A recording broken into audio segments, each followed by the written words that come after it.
একটি অহংকারী ও চতুর ল্যাটিন টিকটিকির মারাত্মক চালকে ভেস্তে দিয়ে এক গান পাগল ছোট্ট তেলাপোকা কীভাবে কফি মেশিনের সাহায্যে এক দুর্দান্ত পাতলা চাল চালল।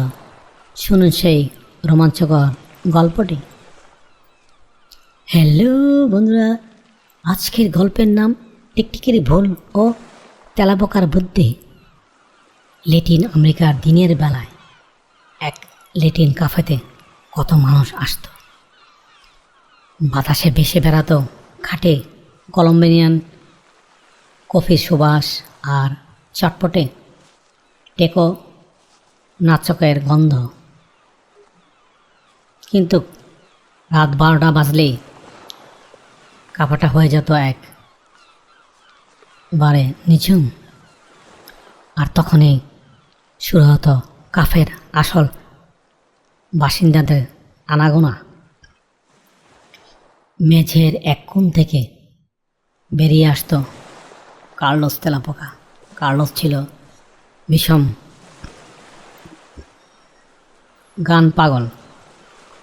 সে মেঝের উপর পড়ে থাকা নাকচের টুকরো বা মিষ্টি কর্ন কেকের কণা পুড়িয়ে খেত আর নিজের মনের সুখে সুর নেড়ে নাচত।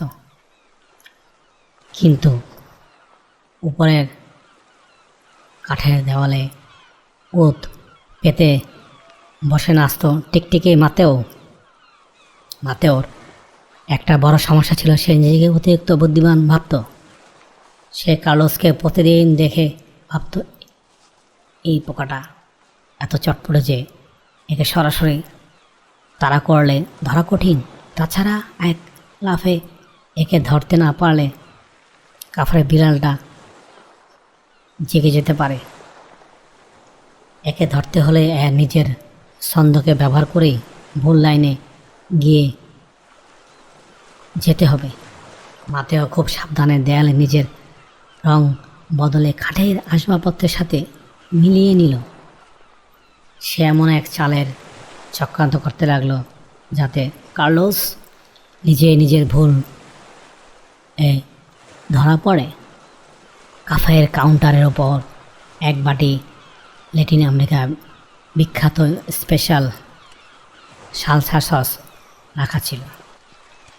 মাতেও দেখল কার্লোস সেই কাউন্টারের পায়ে বেয়ে উপরে উঠছে।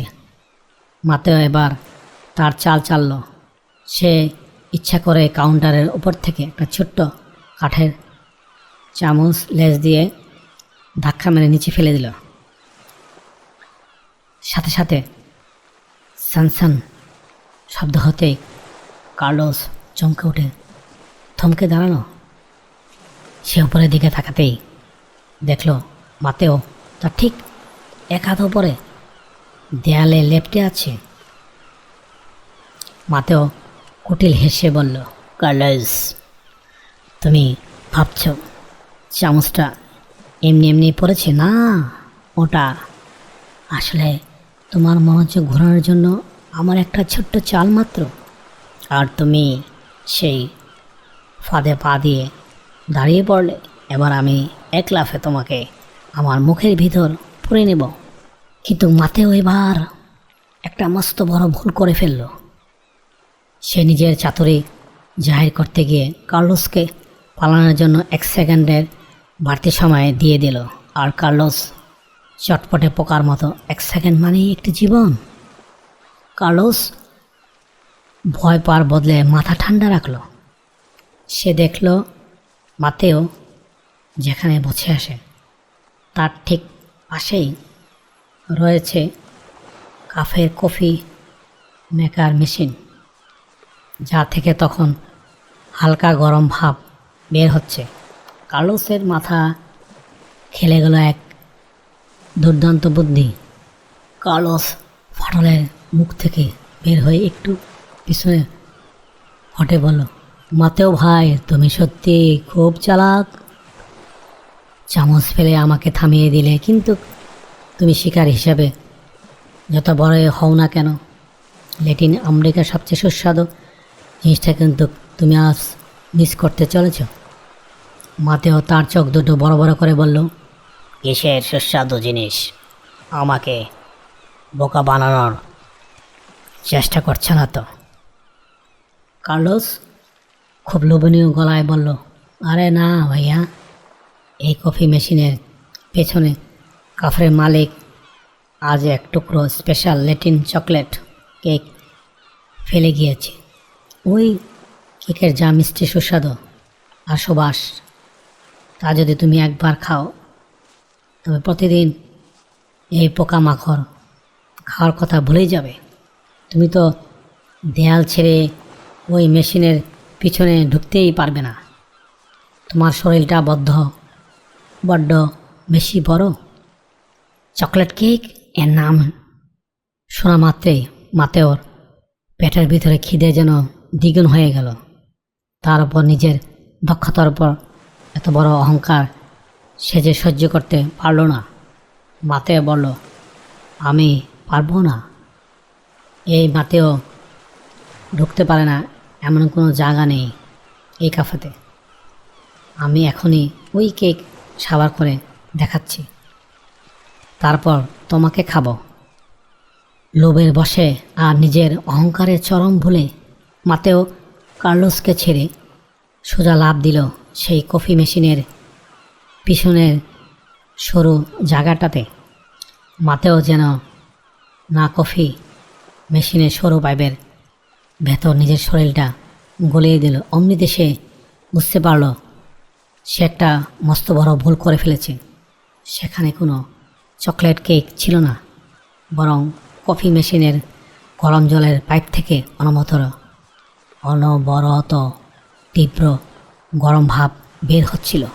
সেই গরম ভাপ মাতেওর আঠালো চামড়ার লাগা মাত্রে সে যন্ত্রণায় ছটফট করতে লাগলো আর বলতে লাগলো, ওরে বাবারে, পড়ে গেলাম রে।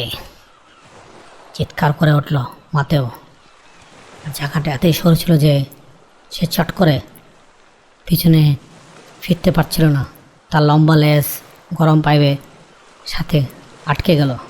কোনো মতো নিজের পুরো শক্তি খাটিয়ে ছাল চামড়া পুড়িয়ে মাতেও যখন বাইরে বেরিয়ে এলো, তখন তার শিকার করার সমস্ত অহংকার ধুলোয় মিশে গেল।